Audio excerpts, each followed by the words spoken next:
Brasil é tão grande que é mais perto chegar à África do que ir de uma ponta a outra do país. O Brasil nasceu bem pequeno, marcado pelo Tratado de Tordesilhas. Se somos um gigante, não é pela natureza, como a gente canta no hino. Assinado em 1494, o tratado dividiu o mundo entre Portugal e Espanha. A linha imaginária demarcava as terras de cada coroa.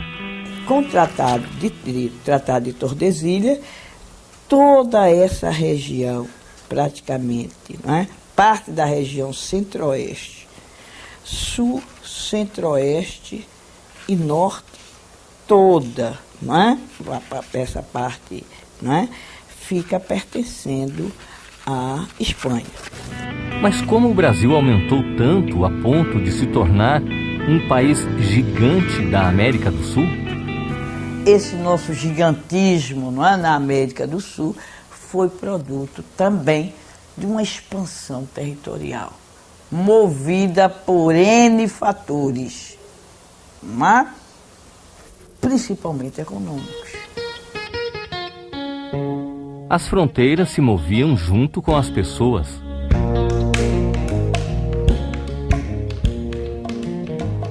Isso implicou, não é, em que os tratados, na realidade, eram letras mortas. Ninguém respeitava. Nem Portugal respeitava os tratados que estabelecia com a Espanha, e nem a Espanha respeitava os tratados firmados com Portugal.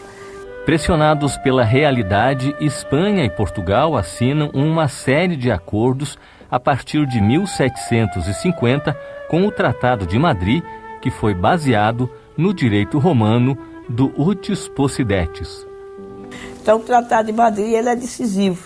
Ele é decisivo na medida em que, não é, ele parte desse princípio do Utis Possidetis. Não interessa o que a lei diz. A terra de fato pertence a quem a ocupa. Praticamente os portugueses se tornam donos da Amazônia com o Tratado de Madrid. E aí, depois o do Santo Ildefonso, que aí define, né, que né, os territórios conquistados pelos portugueses na Amazônia pertenceriam a Portugal. Não havia nenhum mapa da região.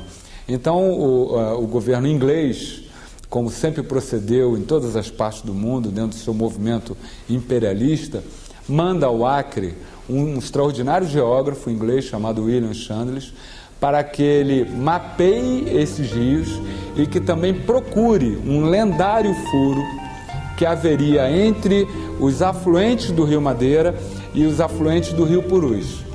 Caso esse furo fosse descoberto, haveria uma alternativa à navegação do Rio Madeira, que era impedido pelas cachoeiras. Nada entrava nem saía, a não ser pelo rio, não é? Poeticamente, até você pode chamar os caminhos de água, os caminhos que andam, as veias de penetração da região, foram os rios. O sentimento de pertencimento das pessoas, não é? Sentimento de pertencimento que está ligado à questão da identidade, era o rio dos avós, dos acrianos, não é?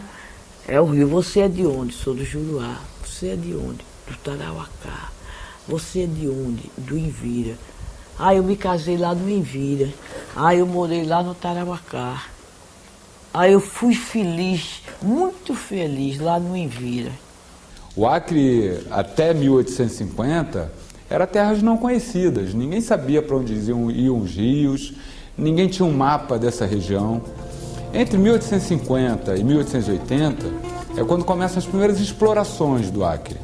Quando vai lá os diretores de índios, como Manuel Urbano da Encarnação, os geógrafos estrangeiros, como William Chandler, que vão então mapear essa região e dar a conhecer ao resto do mundo o que havia ali. E desde o início se percebe que é muito rico. E muitos vieram para cá, atraídos, vieram e vêm, atraídos pelo que é a Amazônia. A Amazônia criou todo um imaginário, né? Imaginário que é inventado e reinventado, e todos querem conhecer a Amazônia, o que é a Amazônia. A situação continua de litígio. E aí vem o Tratado de Ayacucho. Esse Tratado de Ayacucho tem muitas peculiaridades. Primeiro, porque ele se dá no momento da chamada Guerra do Paraguai.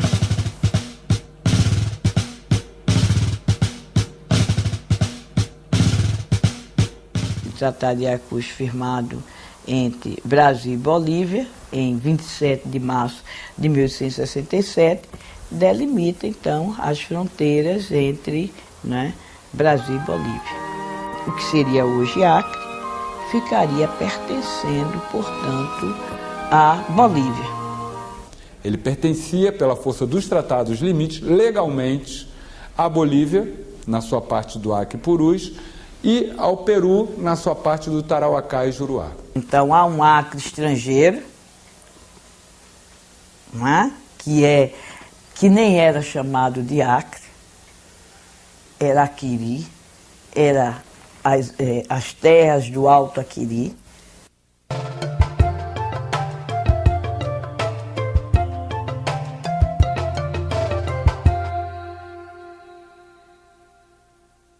Esse negócio do Aquiri foi isso, o seringalista lá, ele escrevia, não sabia escrever direito Aquiri, terminou escrevendo Acre e o nome pegou, né? E ficou Acre mesmo, batizado até hoje Acre. Minha família tem uma carga de acrianidade muito grande, porque meus pais, meu pai, o Will de Viana, minha mãe, Silvia, e meus avós eram acrianos. Então imagine, a mãe da minha mãe, que tem 86 anos hoje, nasceu no Acre. E a mãe do meu pai também era nascida no Acre. Isso é raro. Eles até se intitulavam Brasileiros do Acre. Os documentos antigos, Brasileiros do Acre.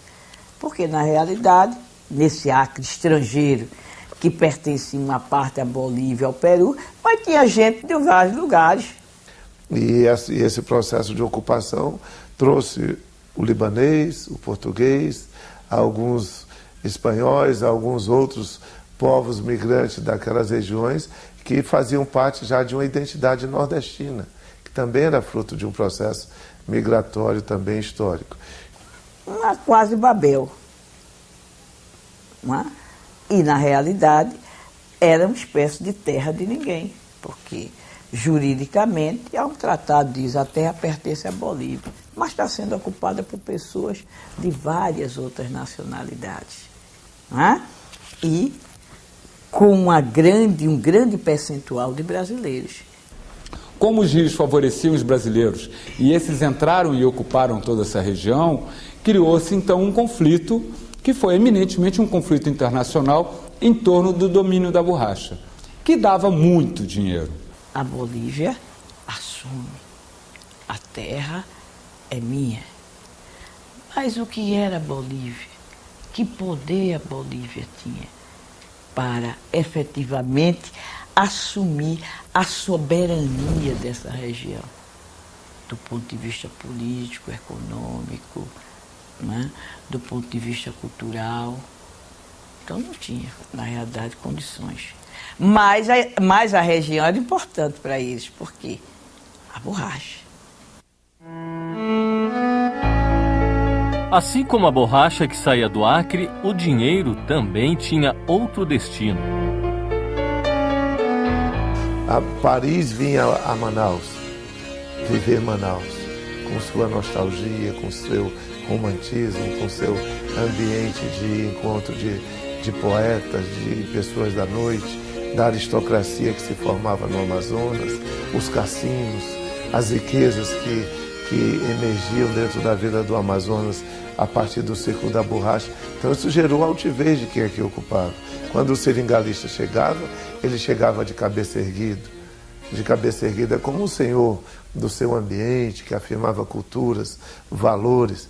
Manaus tinha o maior consumo de diamantes no mundo. Belém foi uma das primeiras cidades da América a ter luz elétrica. Então foi muito dinheiro. E toda essa borracha acreana pagava imposto em Manaus e Belém. Para garantir a posse da terra e usufruir das riquezas do Acre, a Bolívia buscou apoio internacional. O que aconteceu foi o seguinte, foi desenvolvido todas as tratativas entre o governo da Bolívia e o governo norte-americano para que se formasse um consórcio de capital inglês e norte-americano, inclusive com participação do sobrinho do presidente Roosevelt, para arrendar o Acre da Bolívia, uma vez que a Bolívia não tinha condições econômicas e sociais de ocupar efetivamente o Acre e também não conseguia desalojar os brasileiros.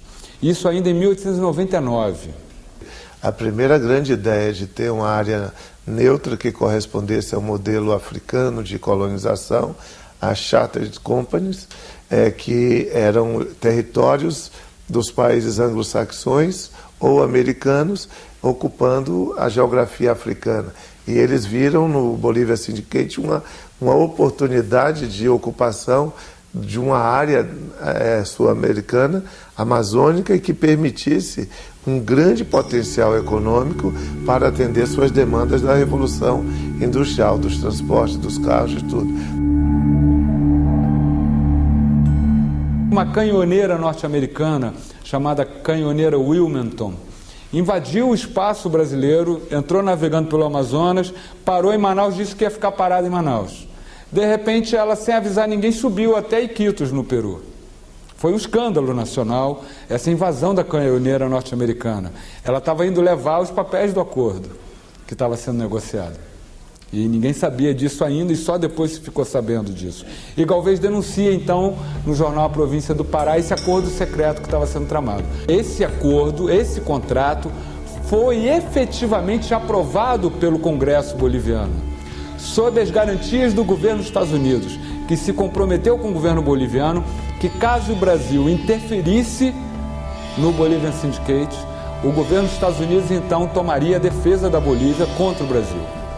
Ou seja, com um risco concreto de guerra entre Estados Unidos e Brasil. Ao conhecer os termos do acordo, Plácido de Castro, líder da Revolução Acreana, escreveu no diário dele: Veio-me à mente a ideia de que a pátria brasileira se ia desmembrar, pois, a meu ver, aquilo não era mais do que um caminho que os Estados Unidos abriam para futuros planos, forçando desde então a lhes franquear a navegação dos nossos rios, inclusive o Acre.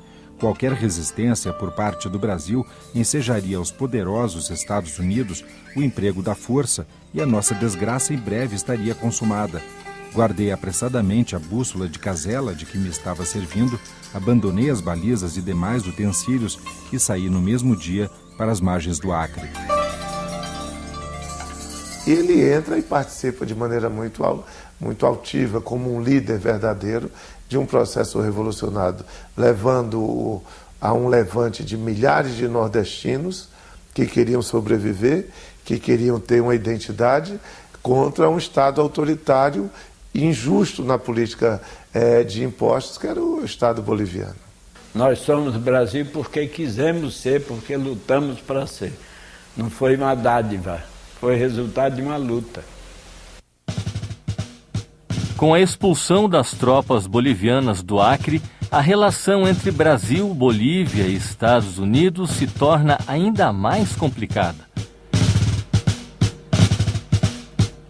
E a história territorial do Acre, de como o Acre passou a ser parte do Brasil, também era singular, né? Foi uma luta, uma batalha. E ela já entrou questionando a própria República Federativa do Brasil. Porque o Brasil criou a República no final dos anos de 1800 e pouco tempo depois já estava em xeque a República, porque tem um povo com um exército organizado, dono de um território que tem uma economia muito importante e que agora a gente tem que ser parte do Brasil, mas como? Então o governo federal mandou o general Ferdinand de Carvalho ao Acre para devolver as terras à Bolívia. E o Plácido Castro aceitou e constituiu o Estado independente, com hino, brasões, bandeira e tudo. Ficou algum tempo lá como presidente do Estado independente do Acre. Quando o Barão do Rio Branco assume a questão do Acre, no início de 1903, o Bolivian Syndicate é uma realidade. Já havia sido aprovado o acordo no Congresso Nacional, o contrato estava assinado, só faltava então tirar os brasileiros da região para os americanos chegarem. Barão do Rio Branco então encarrega o Assis Brasil de negociar. Enquanto o Barão negociava com o governo boliviano, Assis Brasil foi negociar com os capitalistas norte-americanos nos Estados Unidos, em Washington. Então ele municia o Barão do Rio Branco das informações do movimento de arrogância e domínio americano, e o Barão vinha de onde? Do Reino Unido e da Alemanha, de uma convivência daqueles dois países que eram grandes eixos de desenvolvimento. Então, o Brasil não pagou apenas os 2 milhões de libras esterlinas à Bolívia, não assumiu apenas o compromisso de construção da ferrovia Madeira-Mamoré e nem apenas cedeu 1.000 e poucos quilômetros de terras alagadas na fronteira com Mato Grosso para a Bolívia, em troca dos 180 mil quilômetros quadrados do Acre. Além disso tudo, o governo brasileiro ainda pagou 120 mil libras esterlinas ao Bolivian Syndicate, que ainda não havia posto um tostão no Acre. No dia 17 de novembro de 1903 foi assinado o Tratado de Petrópolis. O Tratado de Petrópolis foi com a Bolívia. Anexa a maior parte do que hoje é o Acre. Mas não resolve a questão. Por quê? Porque tinha uma parte do território do Acre que era ocupado pelos caucheiros peruanos. Então era preciso resolver isso também, para poder concluir a conformação geográfica do Acre.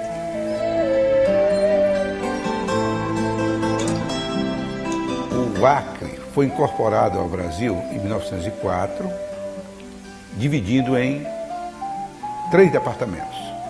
Os departamentos do Alto Juruá, do Alto Purus e do Alto Acre, independentes e autônomos. E o presidente da República nomeava os prefeitos de cada departamento. Isso foi de 1904 até 1912, em virtude e em represália do movimento autonomista de 1910, quando a população de Cruzeiro do Sul expulsa o prefeito nomeado pelo presidente da República